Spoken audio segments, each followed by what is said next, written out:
जोहार नमस्कार। झारखंड समेत देश दुनिया की तमाम बड़ी खबरों में से कुछ प्रमुख खबरों पर आइए नजर डालते हैं।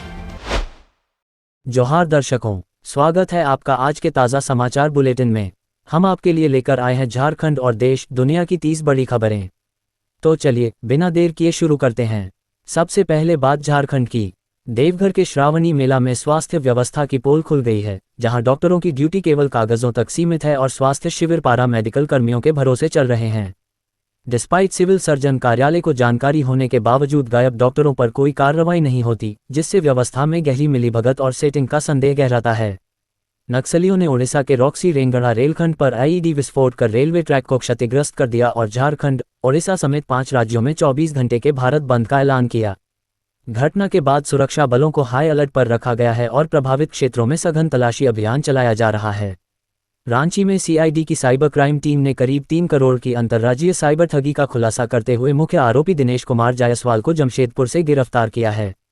आरोपी ने टेलीग्राम लिंक के जरिए मेटल ट्रेडिंग में निवेश का झांसा देकर रकम ठगी और उसके बैंक खातों से जुड़े कई राज्यों में धोखाधड़ी के मामले सामने आए हैं। हजारीबाग पुलिस ने डॉन की रूट के जरिए युवकों को अवैध रूप से अमेरिका भेजने वाले गिरोह का भंडाफोड़ करते हुए 5 लोगों को गिरफ्तार किया है, जिन्होंने एक युवक से 45 लाख रुपये लेकर उसे ब्राजील समेत कई देशों के रास्ते अमेरिका भेजा था। अमेरिकी सीमा पर पकड़े जाने और डिपोर्ट होने के बाद पीड़ित की शिकायत पर कार्रवाई की गई, जिसमें फर्जी दस्तावेज और अन्य सामान भी बरामद हुए हैं। झारखंड के शिक्षा मंत्री रामदास सोरेन की हालत बाथरूम में गिरने के बाद बेहद नाजुक बनी हुई है और वे फिलहाल लाइफ सपोर्ट सिस्टम पर हैं। दिल्ली में इलाजरत मंत्री को लेकर स्वास्थ्य मंत्री इरफान अंसारी समेत कई नेताओं ने चिंता जताई है और उनके शीघ्र स्वस्थ होने की कामना की है। झारखंड के पारा शिक्षकों ने शिबू सोरेन और शिक्षा मंत्री रामदास सोरेन की गंभीर स्वास्थ्य स्थिति को देखते हुए 4 से 7 अगस्त तक प्रस्तावित विधानसभा घेराव आंदोलन फिलहाल स्थगित कर दिया है।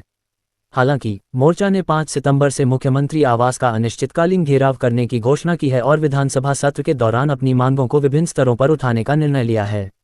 राजद झारखंड के प्रदेश अध्यक्ष संजय सिंह यादव ने 5 नेताओं को प्रदेश प्रवक्ता नियुक्त किया है, जिनमें डॉक्टर मनोज कुमार को लगातार 8वीं बार यह जिम्मेदारी मिली है। पार्टी नेताओं ने नवनियुक्त प्रवक्ताओं को बधाई देते हुए उनसे संगठन की विचारधारा को मजबूती से जनता तक पहुंचाने की उम्मीद जताई है।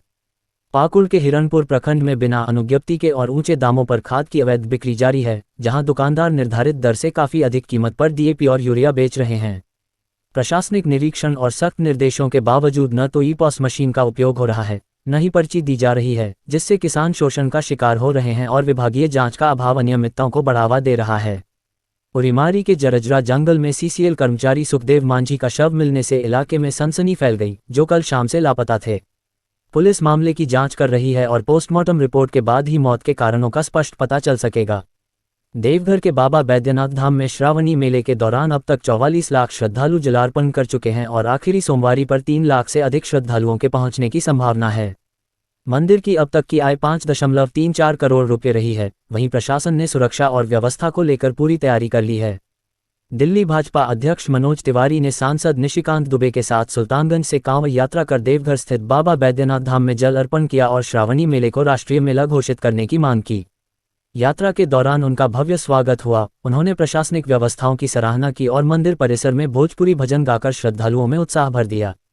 झारखंड के युवाओं के लिए सेना भर्ती रैली 22 अगस्त से 4 सितंबर 2025 तक रांची के खेलगांव में आयोजित होगी, जिसमें 8वीं, 10वीं और 12वीं पास अभ्यर्थी विभिन्न अग्निवीर पदों के लिए भाग ले सकते हैं। सफल उम्मीदवारों को एडमिट कार्ड, ईमेल और वेबसाइट के माध्यम से उपलब्ध कराए गए हैं और रैली में मेडिकल, सुरक्षा व अन्य सुविधाएं सुबह 4 बजे से उपलब्ध रहेंगी।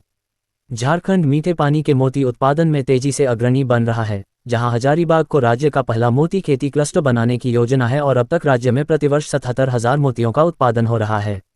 इस क्षेत्र में ग्रामीण युवाओं और किसानों को प्रशिक्षण देकर उन्हें आत्मनिर्भर बनाया जा रहा है, जिससे कम लागत में अधिक मुनाफा कमाने का अवसर मिल रहा है। गुमला जिले में अपराध नियंत्रण और सुरक्षा व्यवस्था को बेहतर बनाने के लिए पुलिस अधीक्षक हरीश बिन जमा ने कई थाना प्रभारियों का तबादला कर नए अधिकारियों को जिम्मेदारी सौंपी है। जारी अधिसूचना के अनुसार कुछ अधिकारियों को थानों में नई पोस्टिंग दी गई है, जबकि अन्य को पुलिस केंद्र भेजा गया है। गुमला के राजकीयकृत मध्य विद्यालय के 8वीं कक्षा के छात्र कृष्ण टाना भगत का चयन इंडिया अंडर-16 क्रिकेट टीम में होने से जिले में गर्व और खुशी का माहौल है।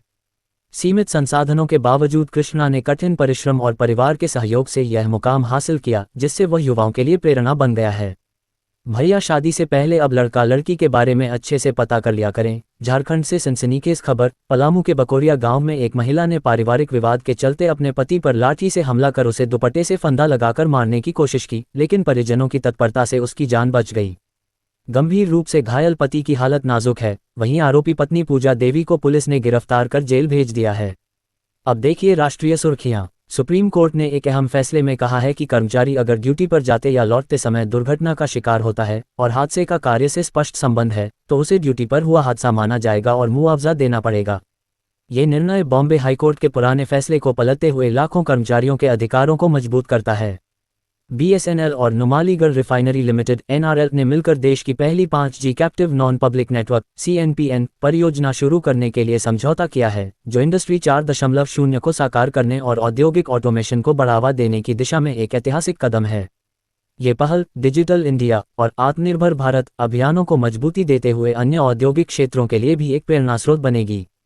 बिहार चुनाव से पहले कांग्रेस ने 7 अगस्त को दिल्ली में विपक्षी गठबंधन इंडिया की अहम बैठक बुलाई है, जिसमें फारूक अब्दुल्ला समेत तमाम नेता शामिल होंगे। अब्दुल्ला ने राहुल गांधी के वोट चोरी के दावे और केंद्र सरकार की नीतियों पर सवाल उठाए हैं। साथ ही उन्होंने देश की बिगड़ती अर्थव्यवस्था, बेरोजगारी और वैश्विक मंचों पर भारत की गिरती स्थिति पर चिंता जताई, जबकि कांग्रेस की भूख हड़ताल से नेशनल कॉन्फ्रेंस ने दूरी बना ली है।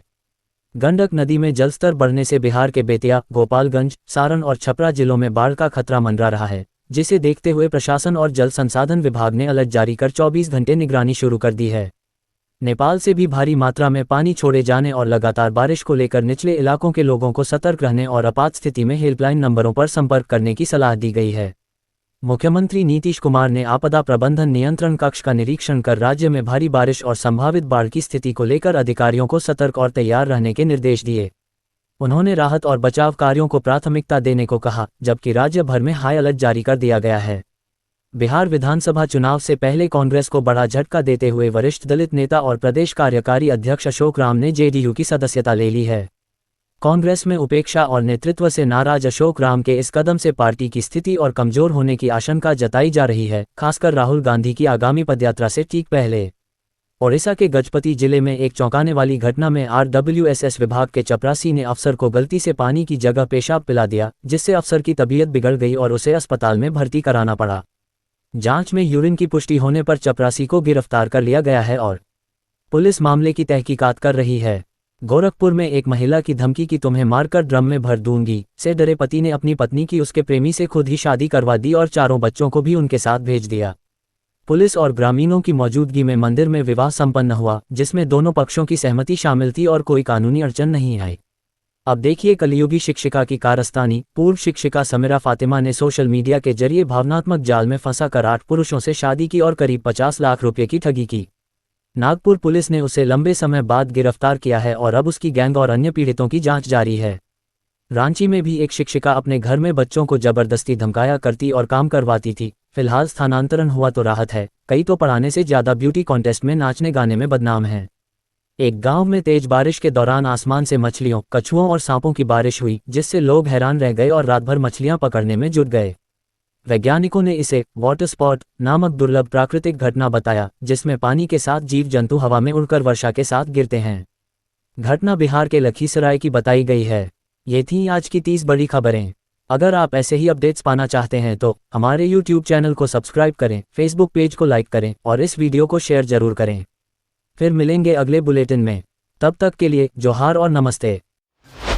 तो कैसी लगी आपको हमारी ये खबर, ये हमें कमेंट बॉक्स में लिखकर ज़रूर से बताएं और ऐसे ही नवीनतम ताज़ा अपडेट्स, खास खबरों से रूबरू बने रहने के लिए बने रहें हमारे संग। मैं यजत पिंटू रांची।